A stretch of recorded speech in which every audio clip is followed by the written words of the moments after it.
Български граждани, ние от БСП за България естествено ще подкрепим тази оставка. Още от създаването на това мнозинство и правителство сме заявявали, че то е порочно заченато и абсолютно неестествено като сглобка. Да си припомним онзи запис, който представлява истината за това, което се случи след изборите. Тези хора не ви представляват реално, защото част от тях са резултат от, цитирам, добре, че направихме ала-бала с машините при президента. Иначе нямаше да постигнем този резултат. Тоест, те не представляват автентично тези, за които се представят тук в парламента. Второ, постигнаха математически сбор от брой депутати, необходими за това мнозинство. Но този математически сбор представлява моралното дъно в политиката. Защото хора, които взаимно се отричаха, взаимно се клеха и арестуваха, се събраха. Пред вас се заклеха, че го правят в името на народа, но го направиха единствено в името на властта. В името на това да бъде изпран модела на Борисов. Събра ги страха и алчността. Страха да няма истинско правосъдие и модела на управление Борисов и неговите представители да отидат там, където трябва. Страха от Магнитски и алчността за власт и постове. Това ги събра. А това е зачеркване на морала в политиката, което днес е един от най-важните въпроси. За това хората не ни вярват. Защото не може преди избори да обещаваш едно, а след избори да правиш абсолютно друго. Нека направим една обективна оценка на свършеното от правителството за 9 месеца. Ще я направя по програмата на правителството. А след това ще говоря за нашите позиции и приоритети. В управленската програма на това мнозинство и правителство има 5 приоритета. Изведени пред всичко останало. Да видим един по един как се изпълниха. Първи приоритет е влизането на България в Шенген. Изпълнен на 3%.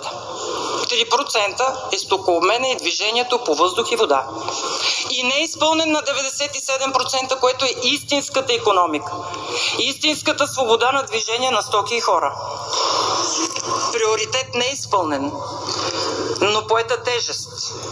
Единствено към България поставена. Обръщам внимание на това. Да се приемат обратно мигранти. Резултата го знаете. Вече е факт. И не само, че е факт, но упорито се прикрива от управляващото мнозинство и от правителството. Това буди много въпроси. Първи приоритет Шенген е подигравка към България. Признание на управляващите, че България е втора ръка държава в Европейския съюз, че не сме равноправни ние българите на европейските граждани. Това не е евроатлантизъм. Това е предателство към европейските ценности и към достоинството на българския народ. Втори приоритет в програмата. Приемане в еврозоната от 1 януари 2025. Невъзможен. Дори самия премиер вече изразява съмнение и в едно свое интервю казва: тази дата не е сакрална, може и по-нататък. Еврозона на 1 януари 2025 няма да постигнете поради обективни причини. И това е третия ви приоритет в програмата. Овладяване на инфлацията до 3%, за да се влезе в еврозоната. Приключихме 23-та година с инфлация от 9,5. 3 пъти над поставената цел на правителството в тези приоритети. Тоест и този е неизпълнен. Четвърти приоритет. Преработване на плана за възстановяване устойчивост във връзка с зелената сделка, енергийния проблем, мариците и така нататък. Абсолютно неизпълнен. Някой от вас знае ли какво става с плана за възстановяване устойчивост? Дали са подадени предложения за преработка? Дали са приети тези предложения в Брюксел? Какви траншове предстоят? Какво ще се случи с работещите в мините? Мисля, че не знаем ясно какво става. Неизпълнен приоритет. Петия сигурно ще ви изненада, защото защото не чувам никой да говори за това. Но петия официален приоритет в програмата на управлението е създаване на ясни правила за разпределяне на парите в общините по общинските проекти. Приемане на наредба и методика по кой начин да се разпределят тези пари. 0. Пети също неизпълнен приоритет. Нито има наредба, нито има методика. Всички проекти бяха приети в бюджета, много над сумата, която е предвидена в бюджета. В момента вече и започнаха първите договори. Интересно е да видим с кого се подписват тези договори. Дали има равнопоставеност между различните политически сили, представени в местната власт. Скоро ще ви представим и такава справка. Да, виждам, че и от ГЕРБ така кимат утвърдително. Не, няма. Отново изборно го правите, отново лобистко, отново тясно партийно, отново делите българските граждани на едни, които живеят в едни общини, и други, които са благоволили да си изберат кмет различен от управляващото мнозинство. Сега да минем по законодателната програма. Тъй като премиера каза, ние изпълняваме управленска и законодателна. Управленската е ясно, 0. Тоест 5 нули за 5 приоритет. Сега да минем по законодателната. Знаете ли колко законопроекта сте предвидели в законодателната програма на това мнозинство и правителство до края на декември 23 година? 80 на брой са записани, че ще бъдат приети до края на 23-та. Знаете ли колко сте приели? Сигурна съм, че не. 11. 11 от тези 80 законопроекта са приети до сега за 9 месеца. Това успех ли е? Това изпълнение на програмата ли е? 11 закона и 8 ратификации от 80 предвидени. И сега в новото коалиционно споразумение е записано, трябва да актуализираме законодателната програма, защото не е изпълнена. Ами не е. Нищо не свърших. Но как точно приехте тези 11 законопроекта, също е интересно. В разрез с всякаква нормална парламентарна и европейска практика, уважаеми евроатлантици.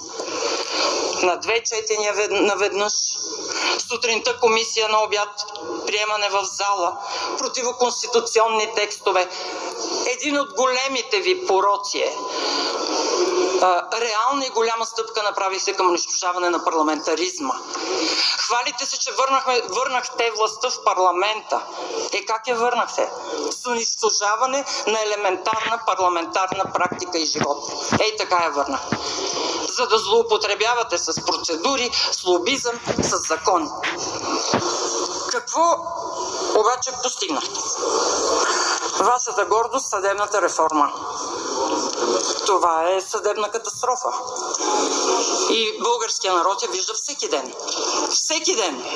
Нотариуси, чекмеджета, ПЕПИ, Евро, СС клубове, зависимости, записи, разговори всеки божи ден. Какво постигна съдебната реформа? Конституцията. Отказ от национален суверенитет с допускане на хора с двойно гражданство да ни управляват. Политическо овладяване на прокуратурата с допускането прокурорската квота във ВСС да бъде избрана от мнозинството, което управлява. Хаос в съдебната система, защото още няма закон за съдебната власт. Още не работи КПКОНПИ. Още няма нов Висш съдебен съвет и нов инспекторат. И искате тези, които са част от мърсотията в съдебната система, днес да се самопреборят със себе си и да я изчистят. Как си го представяте това? Нито крачка напред по отношение на истинска съдебна реформа, целта на която трябва да е прозрачност, бързина на процеса, справедливост и така нататък. Нищо от това не се случи. Прави впечатление, че в новото коалиционно споразумение, което ще обсъждате, няма нито дума за съществените въпроси на българския народ. Дума. Поне за пред хората да го бяхте написали, уважаеми ГЕРБ. Вие знаете ли, че в това, което предлагате, няма думата здравеопазване? Изобщо. Няма думата доходи. Изобщо. Бедност, неравенства.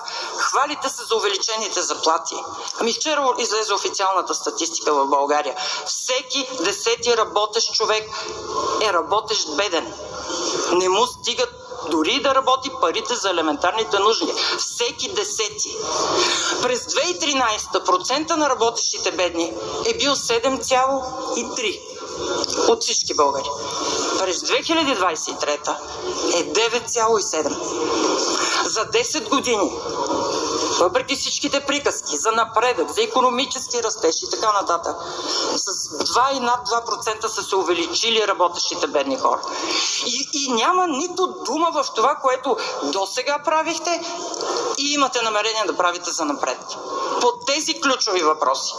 Нито една предвиждана реформа. На уж реформаторите тук го казвам. Каква реформа има в здравеопазването? Умират хората по улиците. Като идеш трябва да си доплащаш. Каква реформа има в образованието? Вижте учебниците какво пише. Вижте качеството и как сме оценени като ниво на образование в България. А без образование няма нищо. Вижте, че се топим и изчезваме като народ. Нито дума за демография.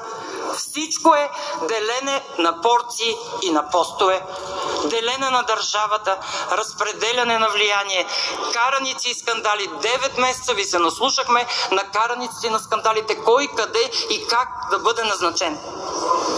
Да, това правителство трябва да си отиде. То е порочно от самото начало. То е създадено за това, за овладяване на държавата, а не за нейния просперитет и развитие.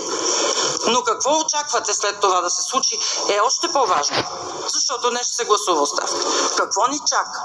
Вижте меморандумите и коалиционните споразумения, които си разменят. Също няма нито дума за житейските проблеми на хората.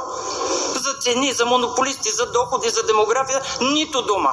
Всичко е механизъм за овладяване на държавата. Тоест, и след днешния ден ни чака още от същото, но в много по-голяма степен. Защото към тия споразумения има списък на регулатори, на Висш съдебен съвет, който трябва да се овладее. Те само почнаха с НЗОК, където се изпокараха кой е по-корумпиран.